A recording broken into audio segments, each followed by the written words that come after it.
नमस्कार साथीहरू, Nepal premier league season 2 चलिरहेको छ र तपाईं पनि हरेक बलको मज्जा लिन चाहनुहुन्छ तर फ्यानकोडको सब्स्क्रिप्सन महँगो लाग्यो?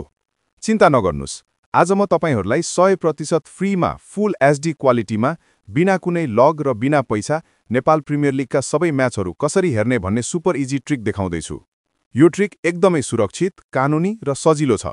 चल्नुस् स्टेप बाई स्टेप गरौँ। स्टेप 1, भिडियोको डिस्क्रिप्सनमा दिएको लिङ्कमा क्लिक गर्नुस् र एचडी स्ट्रिम्स नामको एप डाउनलोड गर्नुस्।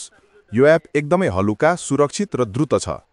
स्टेप 2, डाउनलोड भएपछि एप इन्स्टल गर्नुस् र ओपन गर्नुस्। स्टेप 3, एप खुल्यो भने माथि रहेको सर्च बारमा फ्यानकोड टाइप गरेर सर्च गर्नुस्। स्टेप 4, अब तपाईंलाई फ्यानकोडका धेरै लिङ्कहरू देखिनेछन्। तीमध्ये लिङ्क 2 मा क्लिक गर्नुस्। बस, यति गरेपछि तपाईंले नेपाल प्रिमियर लिग सिजन 2 का सबै म्याचहरू फुल एचडीमा बिना लग, बिना बफरिङ पुरै फ्रीमा हेर्न सक्नुहुन्छ। Live score, highlights, full screen mode सबै सुविधा छ। यो सिजनमा Kathmandu knights, Janakpur royals, Pokhara avengers होस् वा लुम्बिनी अल स्टार्स, जुनसुकै टिमको पनि मज्जा लिनुस्, पुरै फ्रीमा। यदि यो ट्रिक तपाईंलाई मन पर्यो भने भिडियो लाइक गर्नुस्, कमेन्टमा आफ्नो फेभरेट टिम लेख्नुस्, च्यानल सब्स्क्राइब गरेर बेल आइकन थिच्न नभुल्नुस्। डिस्क्रिप्सनमा डाउनलोड लिङ्क छ। अहिले डाउनलोड गरेर लाइभ म्याच हेर्न सुरु गर्नुस्। धन्यवाद साथीहरू। जय नेपाल।